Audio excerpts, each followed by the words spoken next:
I'm continuing this series of videos about deities who mean a lot to me personally with Mabon at Modron.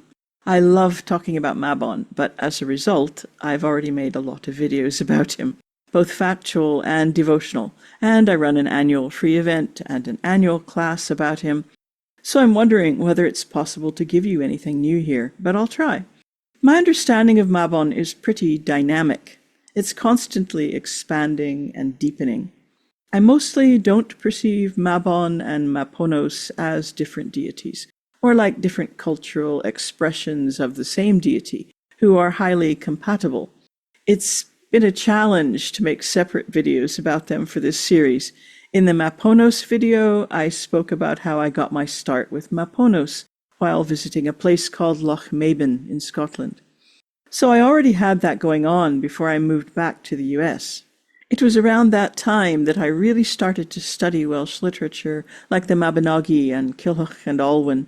Initially, that was because of my growing interest in Rhiannon, and it didn't take me very long to realize that there was a school of thought which equated Mabon and his mother Modron with Pryderi and his mother Rhiannon.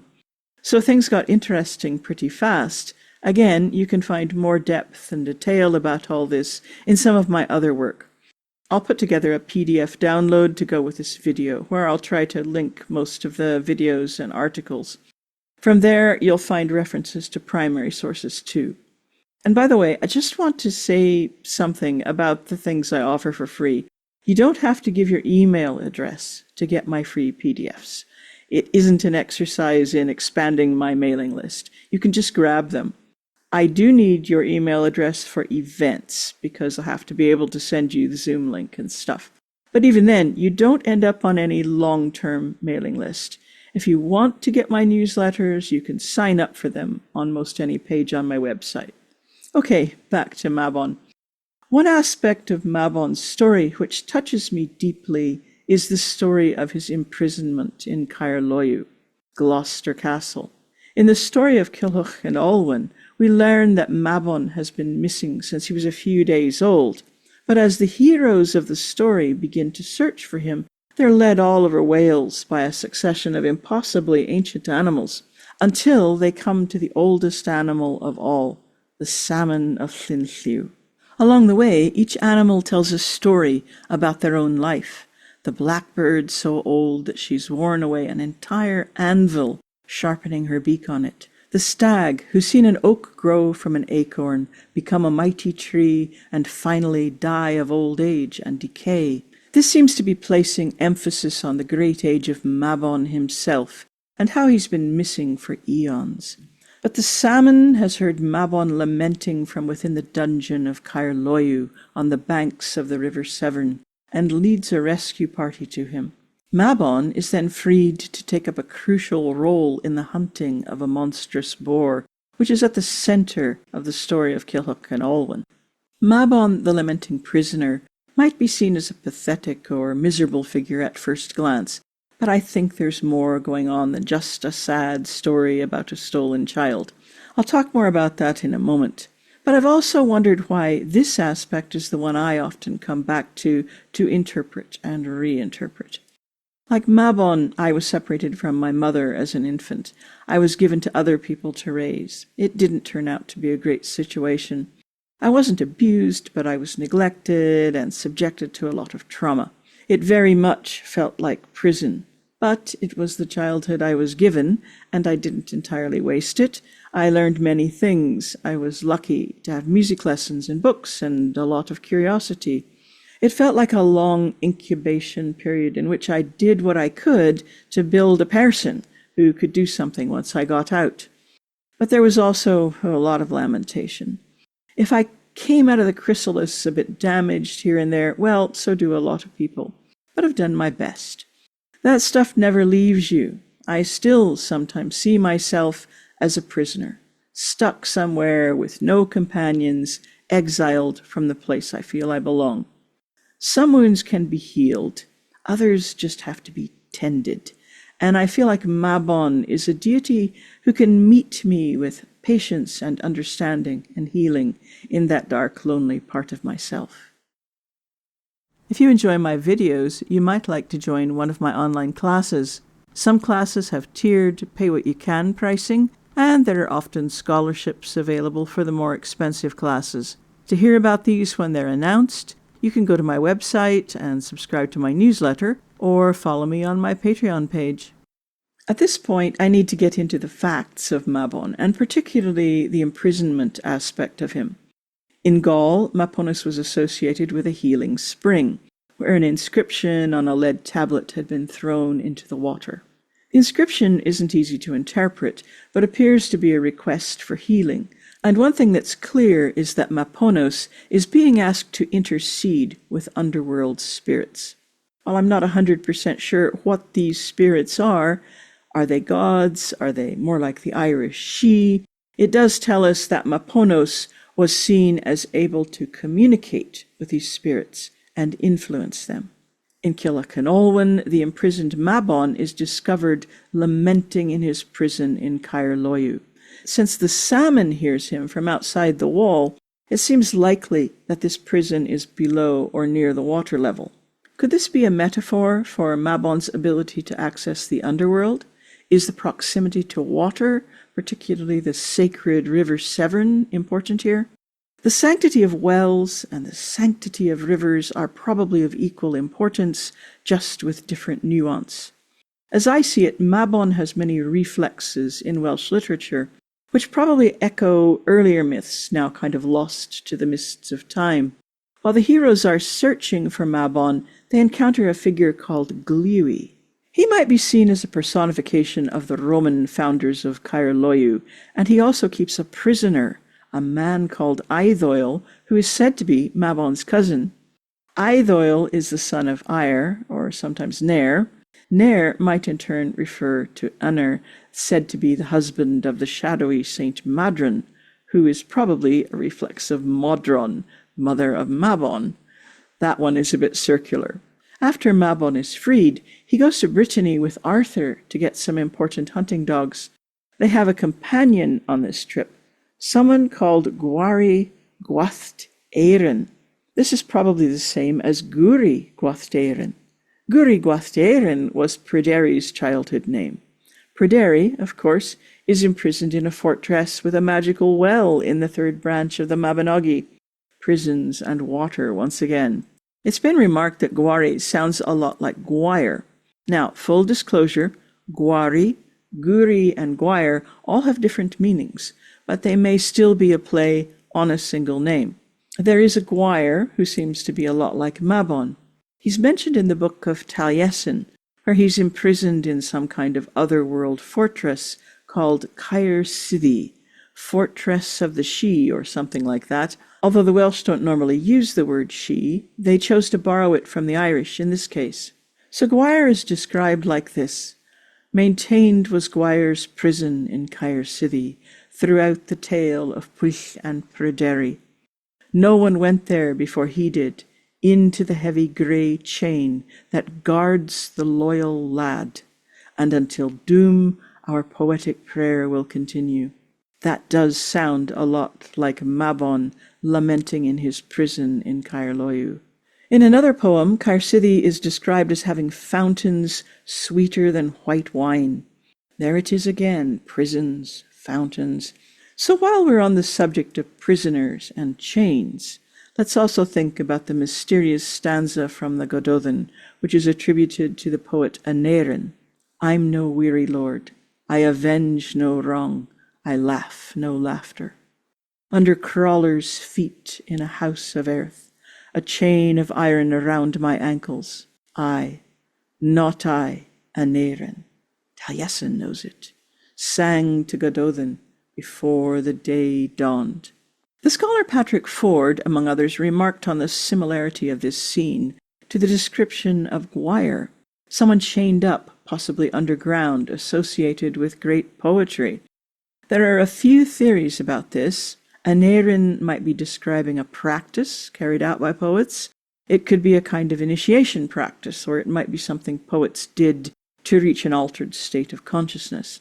Various methods of restraint and sensory deprivation were used by poets in the Gaelic world, for example. Perhaps Gwyre's imprisonment is a reference to the same thing, but is Mabon's? I think there's at least a relationship. Perhaps Mabon was remembered for being imprisoned in an earlier myth, where his poetic ability was more to the fore. Remember that Maponos in Britain is conflated with Apollo of the lyre, a deity of music and poetry. And so perhaps imprisonment is a state which can be put to good use, a time of silence, contemplation, inspiration, and incubation of the creative force, potentially a time for healing, too.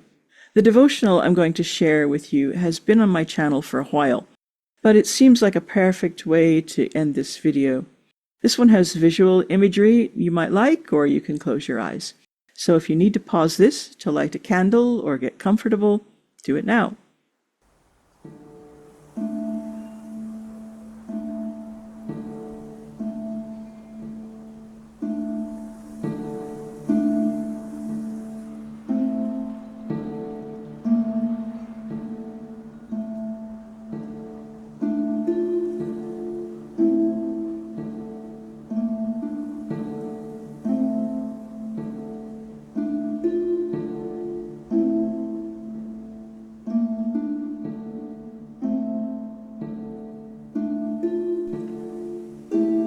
I am no weary lord, I avenge no wrong, I laugh no laughter, under crawlers' feet, legs outstretched in a house of earth, a chain of iron around my ankles, by mead, by horn, by Catraith's raiders, I, not I, an Aaron. Taliesin knows it, master of wordcraft, sang to Gododin before the day dawned.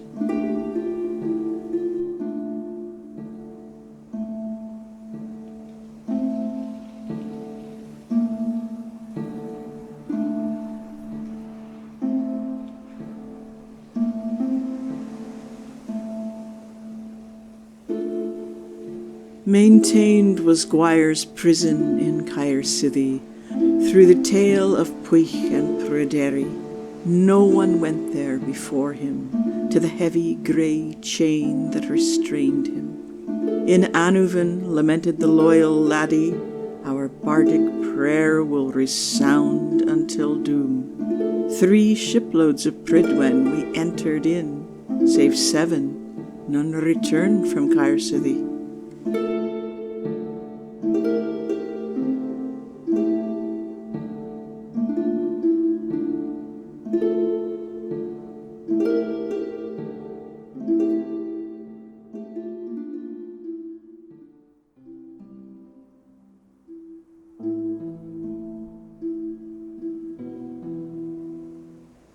Salmon of Llynlliw, I ask whether you know anything about Mabon, son of Modron, who was taken on the 3rd night from his mother. I tell you, with every flood tide I swim up the Severn until I come to the bend in the wall of Caer Loiu. There I have heard such lamentation as I never heard before. I will show you. Come ride on my shoulders. They rode until they came to the prison, and there they heard weeping and lamentation through the wall. What man weeps from within this stone chamber? I am one who has cause to lament. Mabon, son of Modron, it is, imprisoned here, and never has anyone been imprisoned as mournfully as I. What is left of me to rescue can only be taken by force.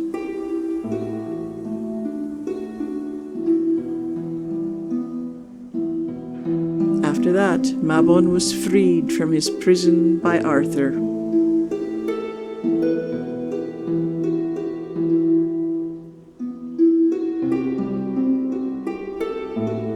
By this inscription I invoke the very divine Maponos Arvernatis. Speed this incantation to the underworld spirits. By the destiny of the victorious and the oath of the strong one, the small shall grow great and the crooked be straightened. Blind I shall see by this tablet of incantation. Thrice it shall be sworn.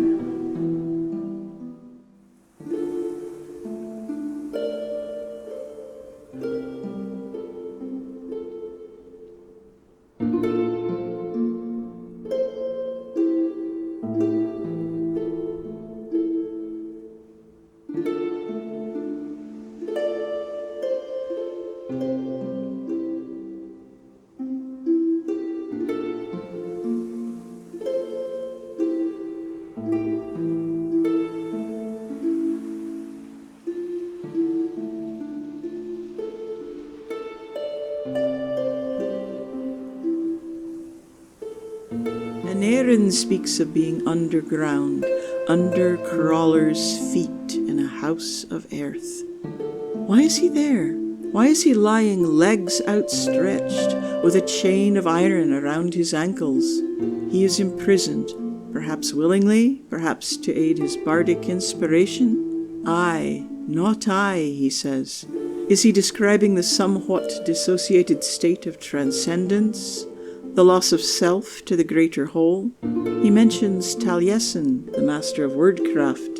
Taliesin knows it, he says. Taliesin has experienced this too, and he will emerge at dawn to sing his song, the glorious eulogy of the Gododin.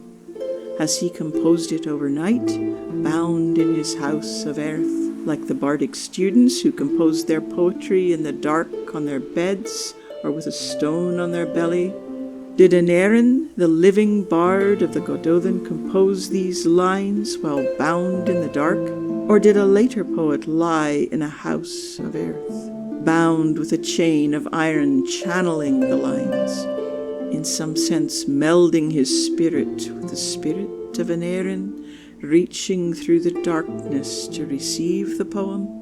Taliesin speaks of Gwyre's prison in Caer City, wherever that may be, in an imagined fortress or tumulus, or in Aneurin, beyond the reach of time and space as we understand it. Gwyre, the faithful youth, is guarded by a heavy grey chain. There he is, the first to lament a poetic prayer, surely the everlasting song of Awen. Taliesin speaks of the ill-fated raid on Aneurin, from which only 7 returned. Aneurin, the other world, the underworld. 7 also escaped from Bran's raid on Ireland. One of them was Taliesin, another was Pryderi, a possible reflex of Mabon, of Gwyre, of Maponos. Pryderi, son of the divine Rhiannon, imprisoned by a magical fountain. Mabon, son of the divine Modron, imprisoned in a dungeon next to the Severn. Gwyre, imprisoned in Caer City, singing sadly. The divine Maponos, intermediary to the underworld, invoked with a song. Do you feel it? Can you hear how these ideas spiral and swirl like the breath of Awen? There is a song in the underworld, the place from which springs flow, from which magic and power flow, the place from which the poetic potency of Awen is imminent in the dark. Who has the courage to go there, the skill to return with a song? Who will free Mabon from his prison when the springs are blocked? Who will sing the name of Maponos for the world to hear? What songs can we bring forth at dawn? Even my loose paraphrase of that slipperiest of texts, the tablet of Chamalières, I believe it catches salient concepts. The divinity of Maponos, his connection to the underworld gods, the musical nature of the incantation contained in the tablet. Good things may come from this song. The sown seed will germinate and grow into a mighty tree. Difficult twists and turns will be straightened, and blind as we are in the darkness, we will see. These metaphors, whatever they meant to the invoker at Chamalières, are available for us to use, respectful of Maponos' divinity. The poetic prayer will continue. I do not believe that this prayer survived merely by chance. Do you feel it? Can you hear the song of Awen, how it spirals and swirls in the whirlpools of Aneurin, where the salmon waits for the deserving one, where he waits to free the very divine one, whose lamentation is the holiest song.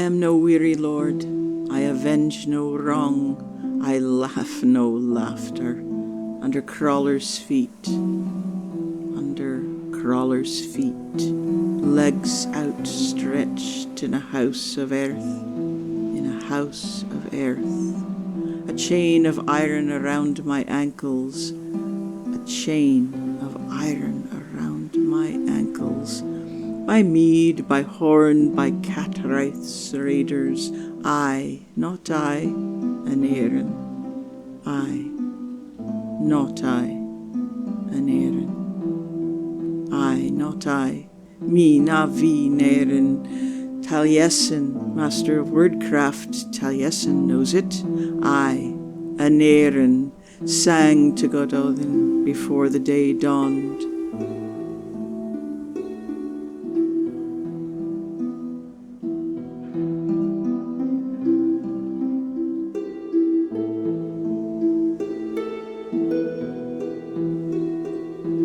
Maintained was Gwyre's prison in Caer City, throughout the tale of Puich and Pryderi. Before him none went into it, into the heavy grey chain guarding the loyal lad. Before the spoils of Anuvin sadly he sang, our poetic prayer shall last until doom. 3 shiploads of Prydwen we went on the sea, save 7, none returned from Caer City.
I invoke the divine, the very divine Maponos Arvernatis.